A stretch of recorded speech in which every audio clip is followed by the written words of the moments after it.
lemas, lesu, tidak bisa terbang, dan badannya gemetar.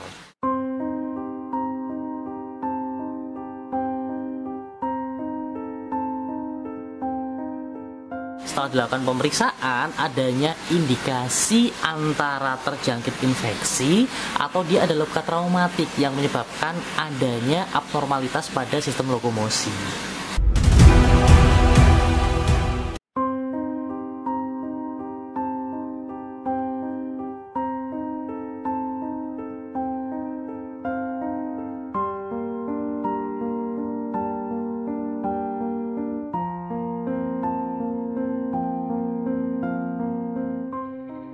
Burung tekukur salah satu burung klasik sejenis burung dara yang banyak dipelihara oleh masyarakat Indonesia.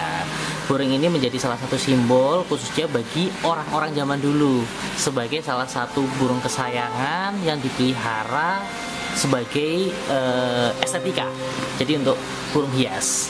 Nah, di sini ada salah satu pasien kita membawa 3 ekor burung ini ke klinik dengan keluhan salah satu di antara mereka ada yang mengalami gangguan kesehatan dengan gejala lemas, lesu, tidak bisa terbang, dan badannya gemetar.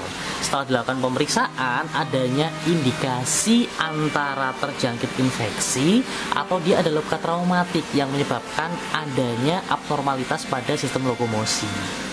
Kondisi seperti ini seringkali terjadi pada kasus-kasus burung yang memang yang pertama dia ada luka traumatik atau menyebabkan dia stres sehingga nafsu makan turun hingga lama-kelamaan dia mengalami anoreksia atau kehilangan nafsu makan, kehilangan energi menyebabkan tubuh menjadi lemah dan terlihat tremor. Bisa juga disebabkan oleh agen-agen infeksi lain yang menyebabkan kondisinya lemah.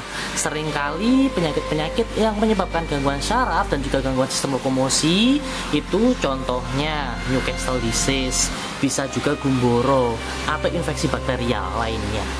Namun untuk memastikan sebenarnya apa sih yang terjadi pada burung ini, wajib dilakukan pemeriksaan lanjutan. Pemeriksaan tidak hanya dilakukan pemeriksaan fisik, tapi juga bisa dilakukan pemeriksaan lab. Contohnya lab darah untuk mengetahui jangan-jangan ternyata kena parasit darah juga bisa. Namun kalau indikasinya virus, biasanya yang terserang nggak cuma 1 ekor, dari 3 ekor yang sakit 1, berarti kemungkinan kecil untuk terkena virus. Jadi untuk pemeriksaan sifatnya tidak hanya untuk individu tersebut, tapi juga dalam satu koloni kondisinya apakah sama atau tidak. Jadi seperti itu ya teman-teman ya.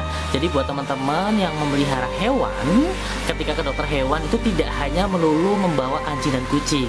Namanya dokter hewan itu bisa memeriksa semua spesies hewan, termasuk di Radian Pet and Care. Jadi kalau teman-teman punya hewan apapun itu, termasuk burung, reptil, ikan, juga bisa datang ke Radian Pet and Care. Terima kasih, semoga episode kali ini bermanfaat buat teman-teman. Ternyata nggak cuma anjing kucing yang bisa ke dokter hewan, burung pun juga bisa. Dadah.